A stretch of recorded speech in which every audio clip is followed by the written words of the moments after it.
We're done. You back in this.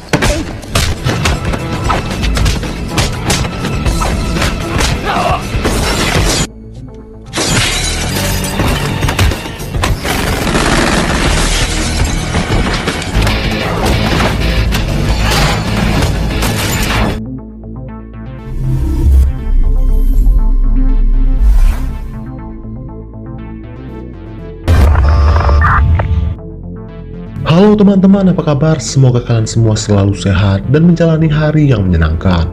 Pada video kali ini saya akan menceritakan alur sebuah film action yang dijamin sangat seru dan menegangkan. Apalagi film ini dibintangi oleh aktor legend Steven Seagal. Karena seperti yang kita tahu, film-film yang dibintangi oleh beliau selalu berhasil memicu adrenalin kita yang menontonnya. Baiklah, tidak usah berlama-lama, langsung saja kita mulai alur cerita selengkapnya.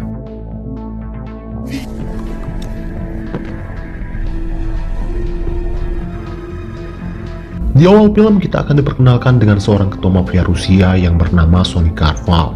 Saat ini ia dan kedua anak buahnya akan merekrut anggota baru bernama Sasha atas rekomendasi dari tangan kanannya yang bernama Nicholas. Diketahui Nicholas dan Sasha sudah bersahabat sejak 2 tahun terakhir. Sebelum diterima di dalam kelompok mafia Sonny, Sasha dites terlebih dahulu melalui sebuah alat tes kebohongan. Di sini Sasha diinterogasi mengenai banyak hal, termasuk apakah dia merupakan bagian dari FBI yang diketahui saat ini sedang berupaya untuk meringkus kelompok mafia Sonny. Sasha mengaku kalau ia adalah mantan tentara pasukan khusus yang pernah bekerja dengan CIA bahkan FBI. Tetapi hal itu ia lakukan hanya karena uang, bukan karena kepentingan negara. Alat tes kebohongan menunjukkan bahwa jawaban dari Sasha semuanya jujur, alias tidak ada tanda-tanda kebohongan sama sekali. Semua pertanyaan yang diajukan oleh Sonny dijawab oleh Sasha dengan tenang. Bahkan ketika Sonny mengancam lehernya dengan pisau. I am a FBI. No. Pada akhirnya Sasha resmi menjadi anggota baru kelompok mafia Sonny. Entah bagaimana caranya Sasha bisa melewati tes kebohongan tersebut. Padahal kenyataannya ia adalah anggota FBI yang sedang menyamar untuk meringkus Sonny dari dalam. Namun bukan hanya itu tujuan Sasha bergabung dalam kelompok mafia Sonny. Tujuan utama Sasha tak lain adalah balas dendam, karena diketahui istri Sasha tewas ditembak oleh Sonny. Namun Sonny tak menyadari kalau Sasha adalah suami dari wanita yang telah ia bunuh 5 tahun yang lalu. Begitu juga dengan Nicholas yang sekarang bersahabat dengan Sasha. Bad man, you know.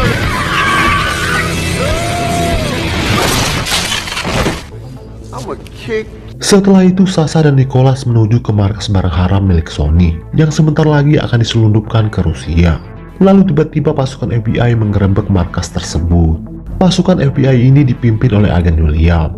Di sini agen William membuat penawaran kepada Nicholas, yaitu bekerja sama dengan FBI untuk bersaksi atas semua kejahatan Sonny.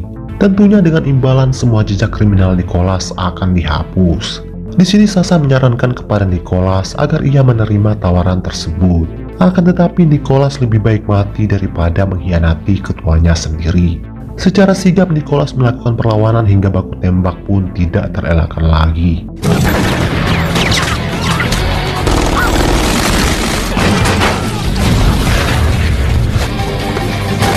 Sialnya Sasha tertembak ketika ia berusaha menolong Nicholas. Nicholas akhirnya berhasil diringkus, tetapi Sasha kini dalam keadaan kritis. Terungkap bahwa ternyata Sasha bekerja untuk agen William, dan penggerebekan malam ini terjadi atas bantuan Sasha.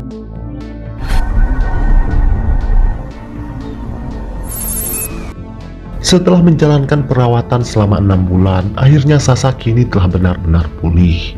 Ia lantas dikirim ke penjara baru yang bernama Alcatraz, di mana penjara tersebut berada di tengah pulau terpencil. Di sana ia bertemu dengan Nicholas yang ternyata juga dikirim ke penjara tersebut. FBI sengaja mengirim Sasha menyamar sebagai narapidana di penjara itu. Tujuannya tak lain untuk mendekati Nicholas dan membuatnya mau bersaksi atas semua kejahatan Sonny sang ketua mafia. Sebelum dimasukkan ke sel masing-masing terlebih dahulu, semua napi diperiksa lewat mesin monitor keamanan. Ketika Sasha diperiksa, mesin monitor keamanan tersebut tiba-tiba berbunyi, yang menandakan bahwa Sasha membawa suatu benda tajam atau benda yang terbuat dari besi. Sipir penjara yang bernama Jack lantas memeriksa Sasha dengan cara yang sangat kasar. Tak terima dengan hal itu, Sasha pun melakukan perlawanan. We're done. You back in this. Melihat sahabatnya diperlakukan seperti itu, Nicholas pun ikut nimbrung membantu Sasha. Beruntung si kepala sipir yang bernama Tony segera datang untuk melerai keadaan. Kemudian Tony memeriksa Sasha dengan cara yang sopan. Ternyata Sasha pernah mengalami patah tulang di bagian betisnya, hingga ia dimasukkan alat bantu berupa besi. Benda itulah yang menyebabkan mesin tersebut berbunyi. You got a hard head, homeboy. Lalu diceritakan bahwa penjara Alcatraz pernah ditutup paksa oleh Presiden Kennedy karena penjara tersebut memperlakukan tahanan dengan sangat tidak manusiawi, alias dengan metode hukuman yang sangat brutal. Si kepala penjara yang bernama Samuel berkata bahwa penjara Alcatraz yang baru sudah tidak lagi memakai metode lama. Hal itulah yang membuat wali kota setuju untuk membukanya kembali.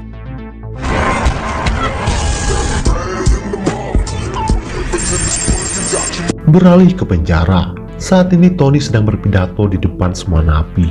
Tony berkata bahwa di penjara tersebut, ia merupakan tuan rumah, sedangkan para napi adalah tamunya. Siapapun yang membuat onar ataupun membangkang, Tony tidak akan segan-segan menghukum mereka dengan cara yang sangat brutal.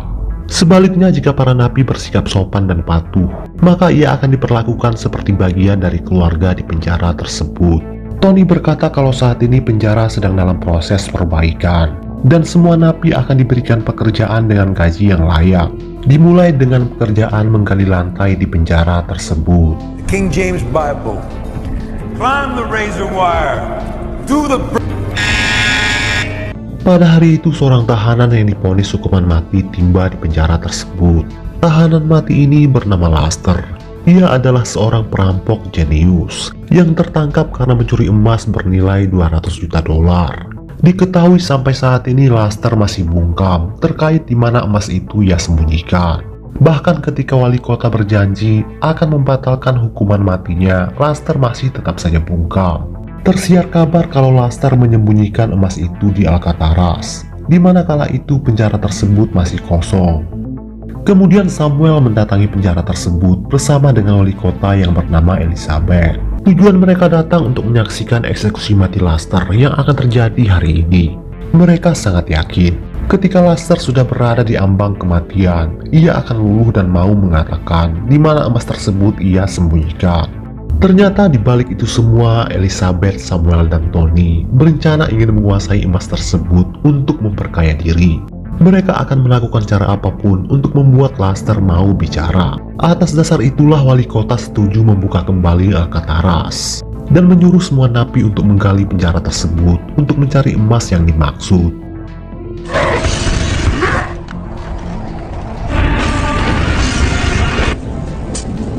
Lalu kita akan diperkenalkan dengan kelompok mafia yang saat ini sedang dalam perjalanan menuju ke penjara tersebut melalui udara. Setibanya di penjara tersebut, mereka langsung membantai petugas yang berjaga di luar satu persatu.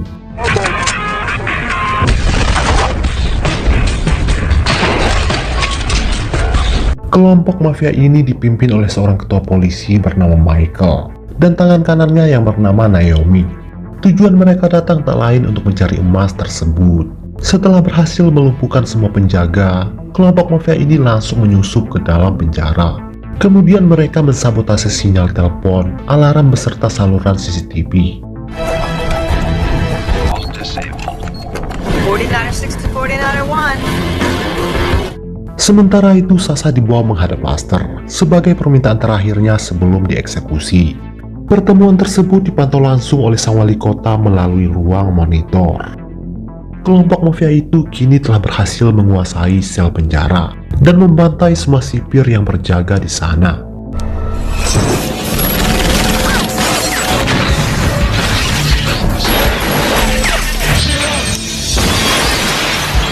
Di sini Nicholas tampak senang. Ia berpikir kalau kelompok mafia tersebut diutus oleh Sony untuk membebaskannya. Jack melapor kepada Tony kalau percakapan antara Laster dan Sasha tidak terdengar lagi di ruang monitor. Ketua sipir malah beranggapan kalau sistem keamanan penjara kemungkinan besar terganggu akibat cuaca buruk. Mereka masih belum menyadari kalau kelompok mafia berbahaya baru saja menyusup ke dalam penjara tersebut. Beralih ke Laster, di mana 10 menit lagi ia akan dieksekusi.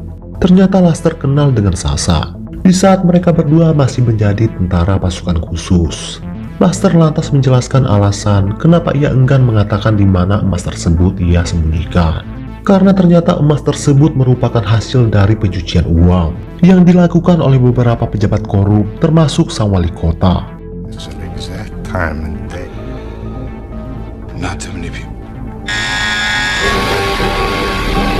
Lalu tak lama kemudian wali kota masuk ke ruangan itu dan bertemu dengan Laster. Di sini Laster kembali menegaskan kepada Elizabeth kalau ia tidak akan pernah mau buka mulut terkait letak emas tersebut, meskipun sebentar lagi ia akan menemui ajalnya. Menanggapi itu, sang wali kota lantas menyuruh petugas untuk mengeksekusi Laster saat itu juga. Padahal masih ada waktu 5 menit lagi. Sebelum itu, Sasha dibawa oleh Jack kembali ke dalam selnya. Lalu tiba-tiba Jack akhirnya tewas, sedangkan Sasha pura-pura tewas karena tertembak. Untung saja kelompok mafia tersebut tidak menyadari akan hal itu. Tony kembali bertanya kepada Laster untuk yang terakhir kalinya, di mana emas itu ia sembunyikan. Namun Laster malah menjawab dengan ucapan terima kasih sembari tersenyum. Kemudian kelompok mafia muncul dan berhasil menguasai ruang eksekusi tersebut. Beralih ke para napi yang saat ini berusaha kabur, di mana ruangan tersebut telah dikunci oleh kelompok mafia. Di sini hanya Nicholas saja yang terlihat santai, karena ia yakin sebentar lagi kelompok mafia tersebut akan kembali untuk melepaskannya. Ternyata Jack masih hidup namun sekarat, dan Sasha berusaha menolongnya. Lalu tiba-tiba helikopter anggota mafia yang berjaga di udara tiba-tiba oleng dan terpental ke atap penjara.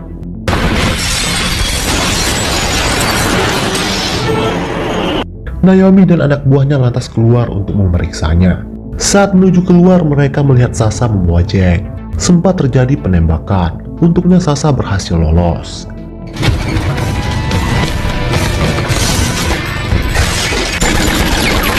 Kemudian Naomi menugaskan anak buahnya untuk menghabisi Sasha dan Jack bagaimanapun caranya.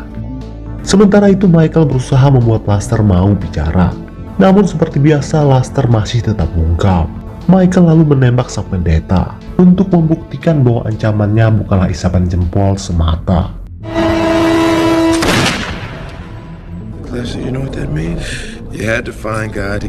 Ternyata hal itu sedikit membuat Laster ketakutan. Jatuhnya helikopter yang menimpa atap penjara sampai juga ke telinga pasukan FBI melalui laporan dari penjaga pantai. Di sini agen William mulai khawatir kalau Sasha akan kenapa-napa. 2 orang anggota mafia berusaha mencari keberadaan Sasha. Lalu tiba-tiba Sasha muncul secara mendadak, hingga baku tembak dan baku hantam pun terjadi. Beruntung Sasha berhasil menghabisi mereka berdua.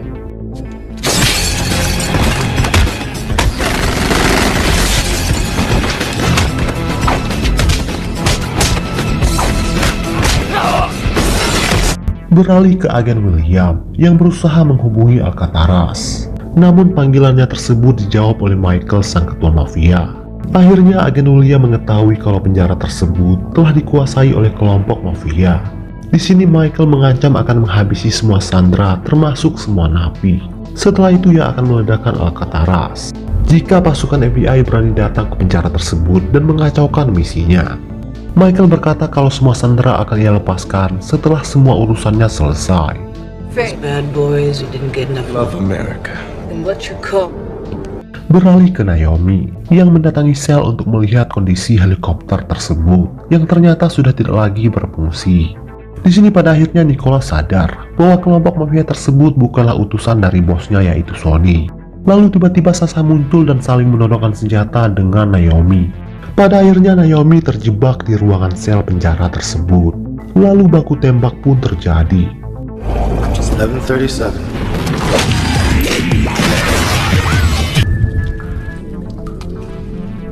Nicholas berhasil membuat posisi Naomi terpojok. Naomi lantas menantang Nicholas bertarung secara jantan, yaitu dengan tangan kosong. Setelah melewati pertarungan sengit, akhirnya Naomi berhasil meloloskan diri.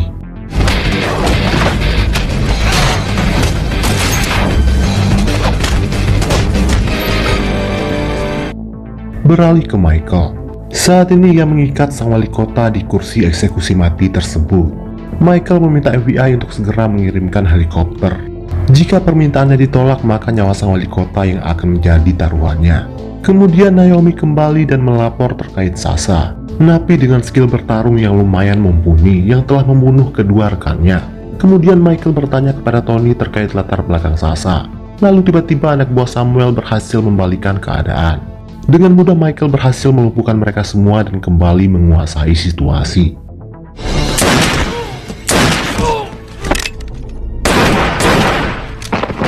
Singkat cerita, Sasha berhasil menghubungi agen William dan melapor situasi penjara saat ini.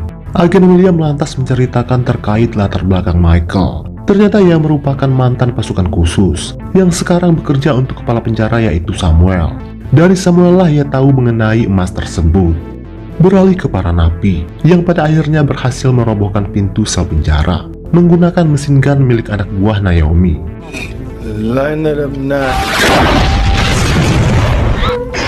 Kemudian mereka masuk ke ruang penyimpanan senjata milik sipir penjara. Setelah itu mereka mulai menyerang ruang eksekusi menggunakan granat asap. Semua sandera berhasil dilepaskan kecuali sang wali kota. Lalu Sasha terlibat baku tembak dengan Michael dan dua orang anak buahnya.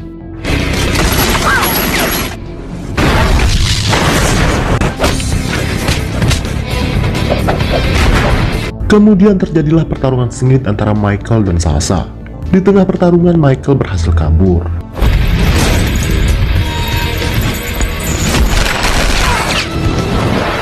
Setelah itu Sasha berusaha mengamankan Laster. Di sini Nicholas mendesak Sasha untuk menceritakan apa yang sebenarnya terjadi. Karena terus didesak, akhirnya Sasha jujur kalau sebenarnya ia adalah agen FBI yang sedang menyamar. Mendengar hal itu jelas Nicholas murka karena ia merasa telah dipermainkan. Namun pada akhirnya Nicholas berhasil ditenangkan oleh Sasha dan Laster. Singkat cerita, helikopter kiriman FBI mendarat di penjara tersebut. Namun kelompok mafia itu enggan pergi tanpa membawa Laster. Kemudian Sasha menghubungi Michael untuk membuat penawaran, yaitu menukar Laster dengan wali kota. Michael pun setuju dengan penawaran tersebut. Penukaran tersebut ternyata permintaan dari Laster sendiri. Karena ternyata Laster sudah memberitahu Sasha terkait tempat di mana emas itu ia sembunyikan. It's an alpine land. You should take a trip there when this... Terlihat para napi termasuk Nicholas mempersiapkan senjata untuk melawan kelompok Michael. Pada saat yang sama, kelompok Michael juga sedang menuju ke ruang sel penjara karena pertukaran sandera akan terjadi di sana. Saat ini Nicholas dan Sasha bersembunyi di dalam helikopter jatuh untuk menunggu ketibaan kelompok Michael. Di sini Sasha menceritakan alasan ia bergabung dengan kelompok mafia Sony, yaitu balas dendam karena ketua mafia tersebut telah membunuh istrinya. Mengetahui kenyataan itu, akhirnya Nicholas memaklumi tindakan Sasha yang telah membohongi dirinya selama ini.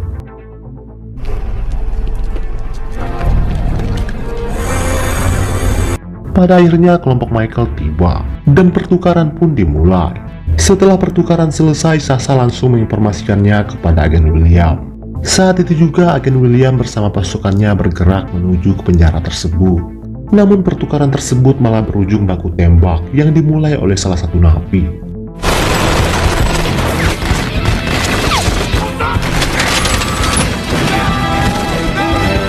Sebagian besar napi tewas dalam baku tembak tersebut. Begitu juga dengan kelompok mafia yang hanya menyisakan Michael dan Naomi. Acquiring target.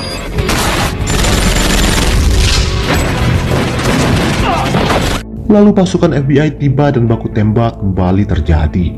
Malangnya Nicholas tewas tertembak. Sementara Michael berhasil kabur sambil membawa Laster. Sedangkan Naomi berhasil ditangkap oleh Tony. Di saat Naomi ingin menyerang Tony dari belakang, tiba-tiba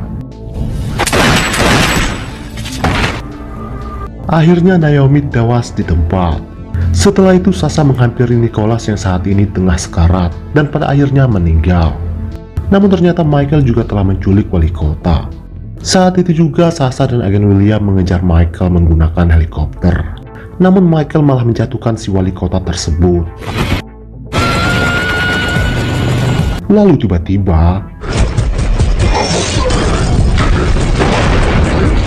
ternyata Laster telah memasang bom di dalam pakaiannya. Hingga pada akhirnya Michael tewas dalam ledakan tersebut bersama dengan Laster. Di akhir film terlihat Sasha telah berhasil menemukan emas tersebut yang ternyata disembunyikan oleh Laster di tengah makam para pejabat pemerintahan. Sasha lantas menyumbangkan emas tersebut kepada Badan Amal.